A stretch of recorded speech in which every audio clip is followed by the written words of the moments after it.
அவர் போகிறது வர்றது அப்படிலாம் அந்த கட்சி கிடையாது. இது கடையில் விற்கிற பொருள் அல்ல.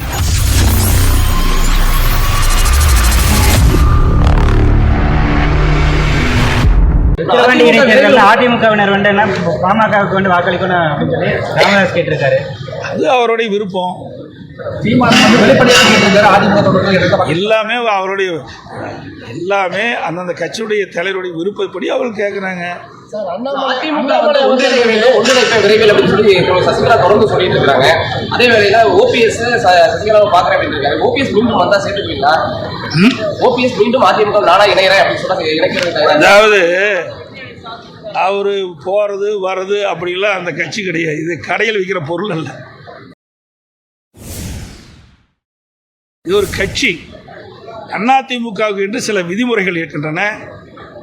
அந்த விதிமுறைப்படி தான் கட்சி நடத்துவோம். இன்றைக்கு இந்த கட்சிக்கு விரோதமாக அவர் ஈடுபட்ட காரணத்தினால்தான் அனைத்து இந்திய அண்ணா திராவிட முன்னேற்ற கழகத்திலிருந்து அவர் அடிப்படை உறுப்பினர் நீக்கப்பட்டார். இது நானோ நானோ அல்லது அறிவிச்சவர் வேலுமணியை நீக்கல. அனைத்து இந்திய அண்ணா திராவிட முன்னேற்ற கழக தொண்டர்களுடைய மனநிலையில் அங்கு வந்த பொதுக்குழு உறுப்பினர்கள் அவளுடைய எண்ணப்படி தீர்மானம் கொண்டு வரப்பட்டு பொதுக்குழுவில் ஏகமனதாக தீர்மானம் நிறைவேற்றப்பட்டு அந்த தீர்மானத்தின் அடிப்படையில் தான் அவர் அடிப்படை உறுப்பினர் நீக்கிறோம், பொறுப்பிலிருந்து நீக்கிறோம். அவர் மட்டுமல்ல, அவரோடு சேர்ந்து 3 பேரும் நீக்கப்படுகிறாங்க. ஆக இது பொதுக்குழுவால் எடுக்கப்பட்ட முடிவு.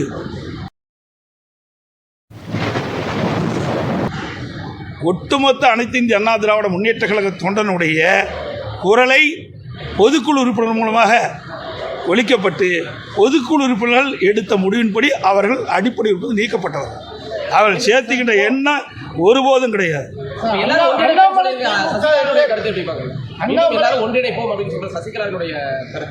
எங்க ஒன்றிணைப்பு? அவையில கட்சியில் இல்லையே, அவர்களே உறுப்பினரே இல்லை.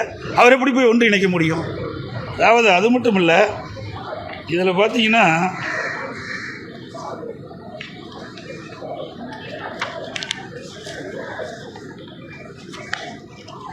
திருமதி சசிகலா அம்மா அவர்கள் 2021 சட்டமன்ற பொதுத் தேர்தலின் போது அவர்களாக வெளியிடப்பட்ட அறிக்கை எல்லா ஊடகத்திலையும் பத்திரிகையிலையும் வந்தது. அந்த அப்போ என்ன சொல்லியிருக்கிறாங்க?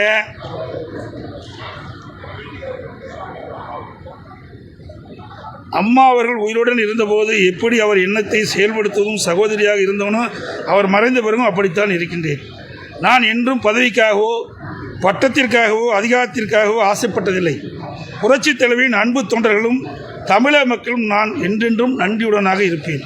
நான் அரசியலை விட்டு ஒதுங்கி இருந்து அம்மாவின் பொற்கால ஆட்சி அமைய நான் என்றும் தெய்வமாக வணங்கும் என் அக்கா புரட்சித் தலைவரிடம் எல்லாம் உள்ள இறைவனிடம் பிரார்த்தனை செய்து கொண்டே இருப்பேன். அப்பொழுதே அறிவிச்சிட்டாங்க.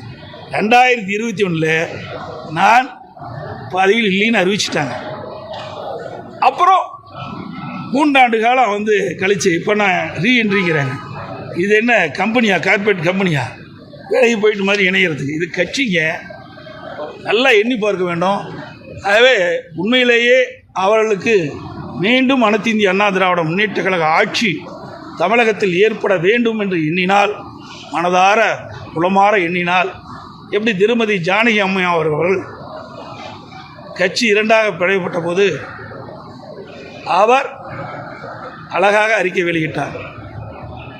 மாண்புமிகு அம்மா அவர்கள்தான் இந்த கட்சி ஏற்று நடத்துவார்கள், அவளுக்கு நான் உறுதுணையாக இருப்பேன், அனைவரும் ஒருமித்த கருத்தோடு செயல்பட்டு மீண்டும் பொன்மனச்செம்மல் புரட்சித் தலைவர் எம்ஜிஆர் ஆட்சி அமைக்க வேண்டும் என்று சொன்னார்.